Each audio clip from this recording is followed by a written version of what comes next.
Hamma o'zingga ustoz topmaydi. Ammo bu sizni bir joyda qotib qolganingizga sabab bo'layotgan yolg'on bo'lsa-chi? Men yillar davomida ustoz izladim va bu mening harakatlarimni, orzularimga erishish jarayonini ancha sekinlashtirdi. Ko'pchilik o'zingga ustoz top, eng zo'ridan o'rgan deb beminnat maslahat beradi. Biroq ko'pchiligimiz uchun ushbu dunyoqarash tuzoqqa aylanib qoladi. Kutamiz, haddan ziyod ko'p o'ylaymiz. O'z rivojlanishimizni o'zimiz sekinlashtiramiz. Chunki ichimizdan o'zimizni hech qachon mustaqil, yolg'iz boshlashga tayyor his qilmaymiz. Men hali o'rganishim kerak deya xavfsiz his qilamiz. Lekin bu bizdagi qarshilik va ishonchsizlik uchun niqob bo'lsa-chi? Steven Pressfield buni ijodiy ishdagi eng jozibali yolg'on deydi. Robert Greene tadqiqotlari esa eng buyuk ustozlar avval boshdan ustoz bilan emas, balki kuchli ishtiyoqqa tayanib yo'lini boshlaganini ko'rsatadi. Ushbu videoda biz bu mifni buzamiz, uning tuzoqligini ochib beramiz va sizga hech kimni ruxsatsiz ham rivojlanishni mumkin ekanligini ko'rsatib beramiz. Agar biror aqlliroq odam paydo bo'lib sizga yo'l ko'rsatishini kutib turib qolgandek his qilayotgan bo'lsangiz, bu siz eshitishingiz kerak bo'lgan eng muhim o'zgarishdir. Men 10 yil davomida o'zimni rivojlantirish harakatida kitoblar, kurslar, ustozlar, podkastlar hammasini sinadim va qaniydi menga mana shu achchiq haqiqatni kimdir o'z vaqtida aytganda, eng xavfli harakatsizlik dangasalik emas, bu balki rivojlanishga o'xshab ko'rinuvchi, lekin sizni doim bir joyda ushlab turuvchi harakatdir. Va ana shu to'xtab qolishni eng jilo berilgan, obro'li, jamiyat tomonidan ma'qullangan ko'rinishlardan biri ustoz izlash. Hech kim sizni buning uchun tanqid qilmaydi. Bu produktivdek tuyuladi. Siz sabrli bo'lyapsiz, siz o'rganyapsiz, siz to'g'ri yo'l ko'rsatadigan odamni kutyapsiz. Va bularning hammasi aslida sizni qotib qolganingiz, bu motivatsiyangiz yo'qligidan emas, qorong'ulikda yetaklovchisiz yurishdan qo'rqayotganingizdan. Steven Pressfield bu holatni qarshilik deb ataydi. Ammo bu yerda ko'pchilik e'tibordan chetda qoldiradigan bir narsa. Qarshilik har doim ham qo'rquv ko'rinishida namoyon bo'lmaydi. U o'zini ko'pincha izlanish, qayd yozish yoki ustoz qidirish ko'rinishida ham ko'rsatadi. Va u aynan siz eshitishni xohlaydigan so'zlarni aytadi. Xavotir olma, sen dangasa emassan. Sen shunchaki hali tayyor emassan. Senda hali vaqt bor. Tayyorlanishda davom et va o'rganishda davom et. Bu ovoz zahar.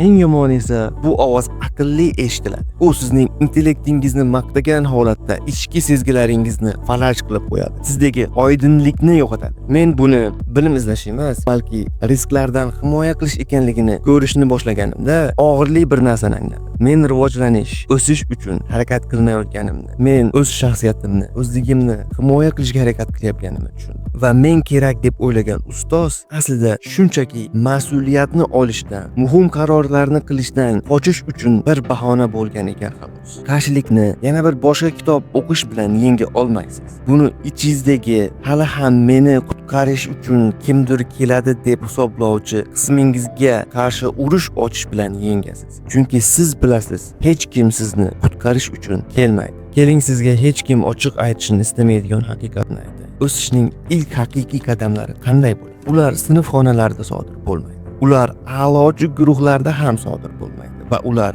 aslo Zoomda ustoz bilan o'tkazuvchi suhbatlarda ham sodir bo'lmaydi. Ular maslahat so'raydigan odam qolmaganda va siz muammoingiz bilan yolg'iz qolganingizda sodir bo'ladi. Ko'pchilik aynan shu nuqtadan nariga o'ta olmaydi. Chunki sukunat qo'rqinchli. Bu yerda qo'yir qoldirish kerak bo'lgan hech kim yo'q. Ayblash uchun hech kim yo'q. Faqat siz, sizning qo'rquvlaringiz va oldingizdagi bo'shliq. Ammo aynan shu yerdan hammasi boshlanadi. Robert Greene o'zining Mastery asarida dunyodagi eng buyuk, kuchli ijodkorlarni o'rgangan va ularning deyarli har birining buyukligi ortidagi haqiqat mana bu. Ular buyuklikni ustozlar bilan boshlamagan. Aksincha, quvg'inda boshlagan. Leonardo da Vinci rasmiy ta'lim tomonidan rad etilgan. Shuning uchun u tunlarda anatomiya o'rganish maqsadida yolg'iz va tinchlikda jasadlarni taftish qilishga berilib ketgan. Temple Grandin autistik, izolyatsiyalangan, boshqalar uni tushunmagan. Shunday qilib, u o'sha yolg'izlikni ichki idrokka aylantirgan. Hayvonlarning hissiy mantig'ini har qanday fan doktoridan ham yaxshiroq belgilab chiqqan. Charles Darwin 22 yoshida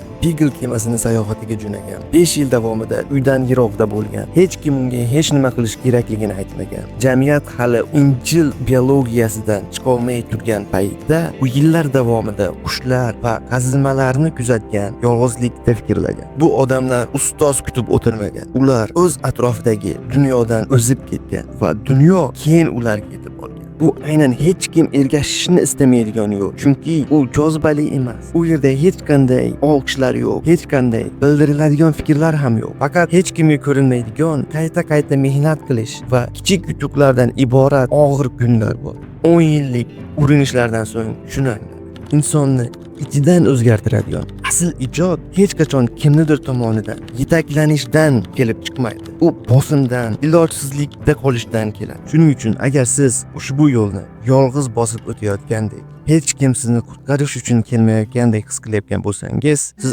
aynan buyuklar boshlagan nuqtadasiz. Siz yuzlab o'zini rivojlanish kitoblarini o'qigan bo'lishingiz mumkin. Menimcha bular siz allaqachon biladigan narsalar. Siz motivatsiyani kutib o'tirmasligingiz kerak. Siz boshqalarni sizga tasdiqlashini kutmasligingiz kerak. Siz qiyin ishni, u qiyin bo'lsa ham bajarishingiz kerak. Ammo mana bu hech kim hech qachon tushuntirib bermaydigan narsa. Agar butun shaxsiyatingiz boshqalarning fikri asosida shakllangan bo'lsa, unda nima qilasiz? Ko'pchiligimiz, ayniqsa maktab tizimida ulg'ayganlar, hech bir maqtovlarsiz harakat qilishga o'rgatilmaganmi? Biz tasdiq olish uchun qo'limizdan kelganini harakat qilishga o'rganganmiz. Haqiqat uchun emas, erkinlik uchun emas, faqat tasdiqlanish uchun. Shuning uchun biz nihoyat yolg'iz qolganimizda, yaratayotgan ishimizga hech kim qarsak cholmaganida bizning asab tizimimiz isyon qiladi. Buni oydinlikni yo'qligi yoki qalbakilik sindromi deb atashimiz mumkin. Bu olqishlarsiz yangi inson bo'lish og'rig'i. Shu sababli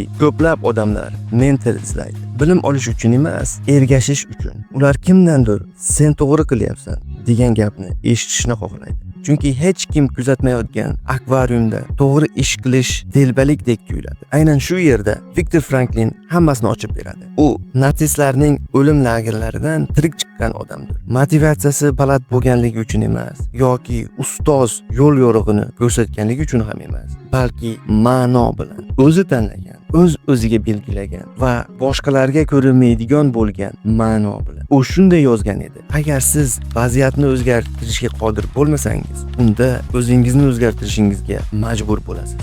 Ammo bu fikrni yanada chuqurroq qatlamam bor. Ba'zida siz o'zgartira olmaydigan vaziyat hech kim sizni yetaklash uchun kelmasligining isbotidir. Shunday qilib sizga bir savol: ko'zgularsiz ham harakat qila olasizmi? Hech kim kuzatmayotgan bo'lsa ham hayotingizni ahamiyatlidek yashay olasizmi? Xuddi kimdir o'qiyotgandek yoza olasizmi? Hatto hech kim o'qimasa ham. Chunki haqiqiy burilish nuqtasi bu nega ingizni topganingiz lahzasi emas, bu boshqalar tushunishi shart bo'lmagan sababga ehtiyoj sezishni bas qilganingizda boshlanadi. Ana shu pallada siz qilayotgan ishlar strategiyadan shaxsiyatingizga aylanib boshlaydi va shu o'zgarish orqali endi sizga ustozlar kerak bo'lmaydi.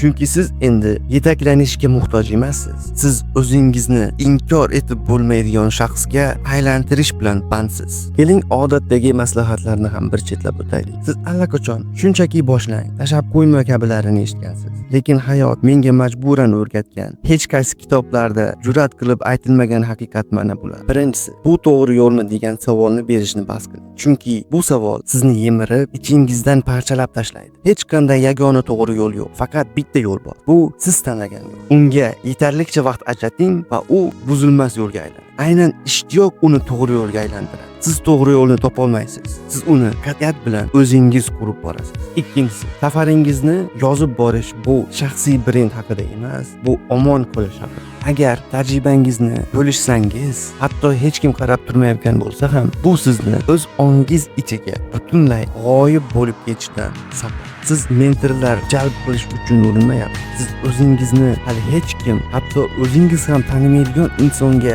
aylanish yo'lida yo'qotmaslikka urinyapsiz. Uchinchisi, birovdan fikr olish g'oyasini o'ldiring. Kamaytirmang, butunlay yo'q. Har safar kimdandir bu yaxshimi deb so'raganingizda yoki uning fikr so'raganingizda, siz ishingizning hali tugalmasdanoq tomiriga ikkilanish zaharini qo'yasiz. Chunki harakatning eng katta dushmani bu muvaffaqiyatsizlik emas, bu yo'lni hech qachon bosib o'tmagan odamlardan yo'l so'rash. To'rtinchisi, natijalarga sekin erishayotganingiz uchun o'zingizni ayblashni bas qiling. Ko'pchilik bu haqda gapirmaydi, chunki bu jozibali ko'rinmaydi. Agar siz yillar davomida mehnat qilgan bo'lsangiz, hanuz o'zingizni orqada his qilayotgan bo'lsangiz, bu sizni singanligingizdan yoki muvaffaqiyatsizligingizni anglatmaydi. Bu shunchaki sizni qisqa yo'lni tanlamagan kam sonli odamlardan biri ekanligingizni anglatadi. Siz yashin tezlikda bitadigan nimadir yaratmayotganingiz, siz haqiqiy nimadir barpo qilayotganingizni va haqiqiy narsalar vaqt talab qiladi. Uni kam tutuvchi uzoq vaqt talab qiladi. Endi eshiting, sizga ustoz kerak. Sizga hech kim, hattoki o'zingiz ham ishona olmay qolgan paytda ham davom etish uchun sabab kerak. Va bu sabab aqlliroq boshqa bir odamdan kelmaydi. Aksincha, ichki qarordan tug'iladi. Men shubhadan uzoq yashayman. Uni yengmayman, uni davolamayman. Men shunchaki undan ham uzoqroq yashayman. Chunki og'ir oqibat qo'rquv ham charchaydi. Lekin siz endi boshlayapsiz. Agar shu yergacha kelgan bo'lsangiz, siz allaqachon haqiqatni bilasiz. Siz shuncha vaqt davomida ustoz izlamayotganingiz, siz o'zingizga ishonishga turtki izlayotganingiz va har gal siz harakatni kechiktirayotganingizda, aniqlikni, to'g'ri yo'lni, biror belgini berishlarini kutayotganingizda, aslida siz nima qilayotganingiz? Siz o'zingiz bo'lish mas'uliyatidan kimdir kelib qutqarishini umid qilib yashayotganingiz.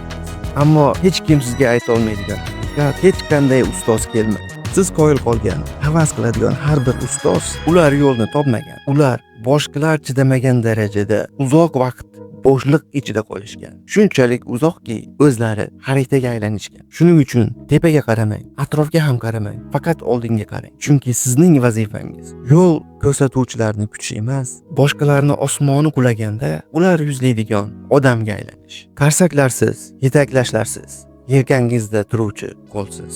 Faqat siz va sukunat va siz o'zingiz ko'rayotgan yo'l va u yo'lni ustida hech kimning ismi yo'q. Faqat sizning nomingiz bor. Aynan shu abadiy talaba bo'lish degan. O'qishni to'xtatmaydigan odam emas, balki o'zini yangillashdan hech qachon to'xtamaydigan odam.